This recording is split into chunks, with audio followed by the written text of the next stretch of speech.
Sabay-sabay natin alamin ang mga kaganapan na nangyayari sa ating bansa.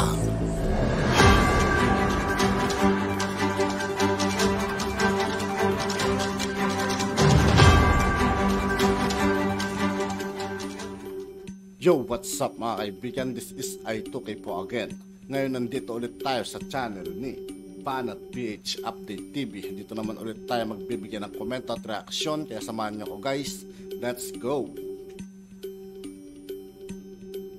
Reports, the scans, they will be able to find the same, they will have the same findings, Rona. Okay, mga kababayan, ito. Ang sabi ng kanyang lawyer na nagsuffer daw si Kumar, okay? Dito sa mild stroke, okay? So, tignan natin, mga kababayan. Okay, kahit i-google nyo dyan sa lahat ng mga medical website, okay?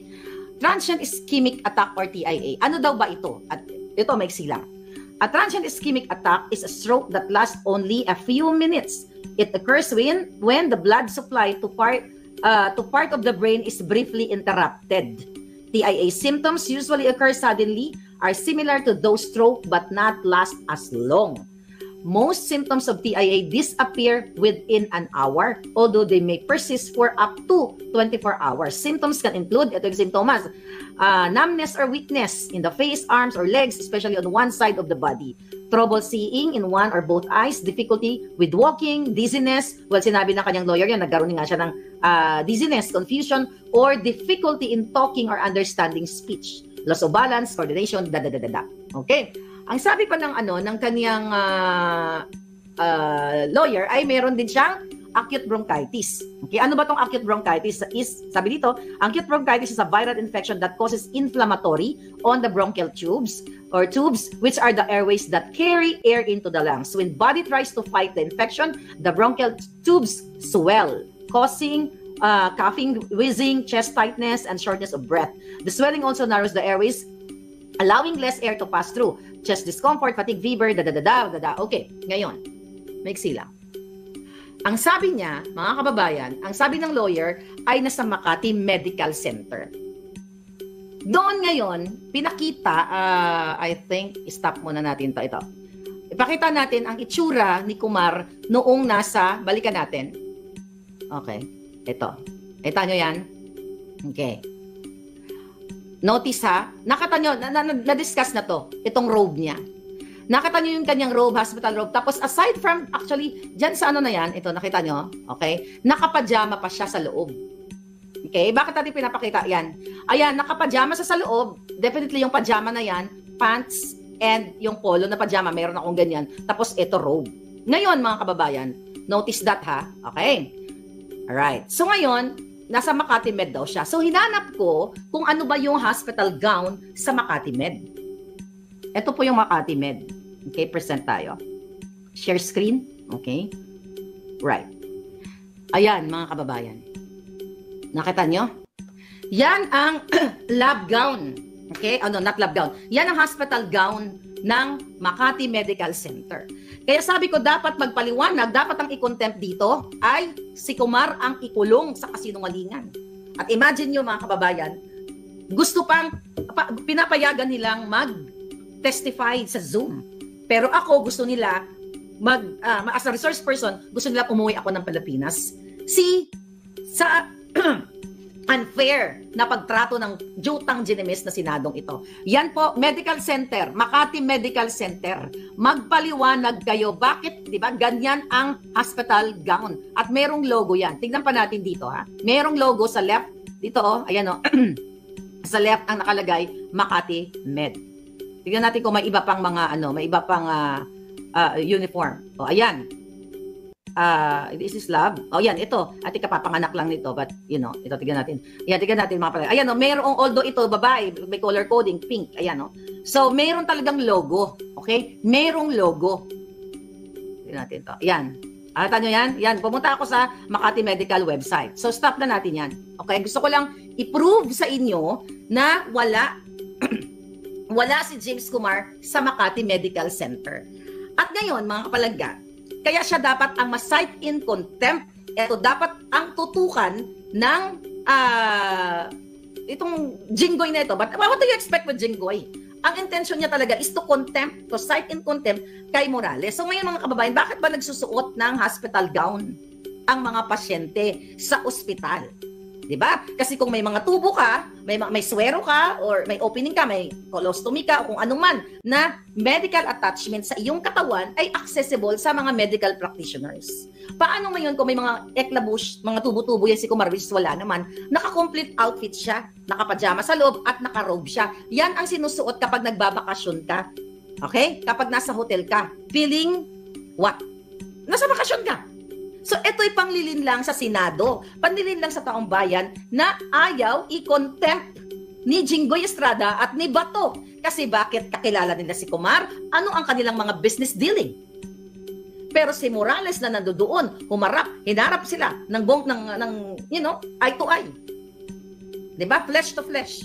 Kinontempt kasi yan ang utos ni Lisa Tanas, kapalit ng posisyon o baka panalo sa loto na naman may nalo na naman sa loto para i-contempt, cite in contempt si Morales. Ngayon mga kababayan, nakita nyo na ang hospital gown ng Makati Med ay ibang-iba doon sa palabas ni Kumar. Sabi ko nga, yung kanyang costume designer, costume director is palpak. Dapat man lang, may power naman si Lisa. Dapat naman Lisa, sanay ka naman magnakaw, buha ka ng Genemis ka. Nagnakaw ka sana ng hospital gown sa Makati Med para kumpleto ang drama ninyo. So ngayon, alam niyo naman siguro na kaya nag-hospital gown ang pasyente, mga kababayan, para sa konbenyente. Both parties, pasyente, nurses, doctors, para, syempre, at ang tali niya nasa likod. Di ba? Alam niyo yan, di ba? So ngayon, mga kababayan, ano ang eksena ngayon? So right after ay nakipag-meet up, ito nga nagsisend sa akin kanina. Okay? Nakipag-meeting. Okay, ano sabi dito? Right. Nakipag-meeting, itong nakikita ba dito? Ayan. Nag-post si Lisa Marcos sa kanyang Instagram, pero binura niya rin later. I think binalik yata. Tignan ko lang Instagram kung binalik niya, ha? Nakipag-meeting nga dito, o nag-break bread daw sila. Okay? Tingnan natin ang hitad na kidnapper, si Lisa Marcos. Binalik niya na. Okay? So, 9 hours ago. Nung pinost niya ito, after 5 minutes, binura niya.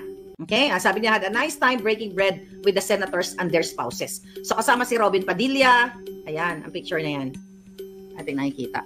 Ay, malabo. Nakaano kasi ako eh. Okay. Wag na. Okay. Pupuntahan nyo na lang sa Instagram niya. Kasama si Robin Padilla, si Cayetano, na dating sinasabi na si Marcos pati oras ay dinakaw ni Marcos. So, ganito talagang politika. Magkano kaya ang kapalit sa bunganga ni Cayetano o lahat ng mga senador? Okay? Na nagiging tuta ni Lisa Araneta Marcos. So, sino yung nandoon? Ayan si Tulfo. Si Escudero. Villar. Ayan si Estrada. Si Ligarda. Sino to mga to? Cayetano. Is this Pia Cayetano? Yeah, Pia Cayetano, magkapatid. Ito si Gatchalian. At saka is this Tolentino? Yeah, Tolentino. Anyway, mga kababayan. Napag-alaman natin na kahit anong gawin, kahit ano pang isagot ni Morales doon sa Senate hearing, ay ang misyon ni Jinggoy is to convict Morales. To cite in contempt Morales. Kaya planado nila. Kaya right after, nag-celebrate ang mga senator dahil nga sa utos ni Lisa Araneta Marcos at ni Marcos Jr. para pahirapan o cite in contempt si Morales.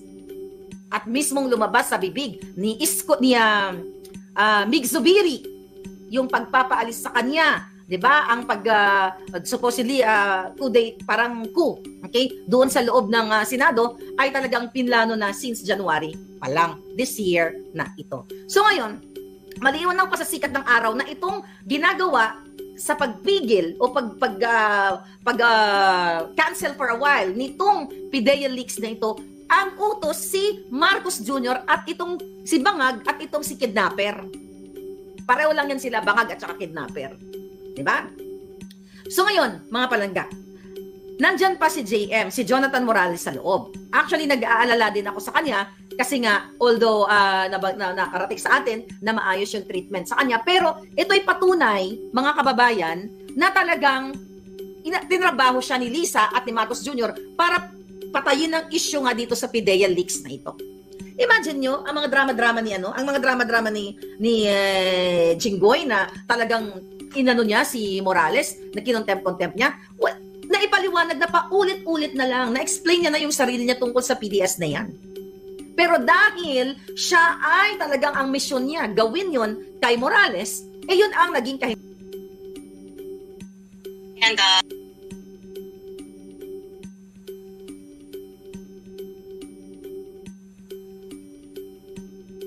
Pasensya na mga kaibigan, medyo na-off natin ano. At yun nga po mga kaibigan, dito po nagtatapos ang ating reaction video. Muli ako po si I2K ng Sundalo ng Dunggalo. Maraming salamat sa patuloy na pagsuporta. Yeah, peace out.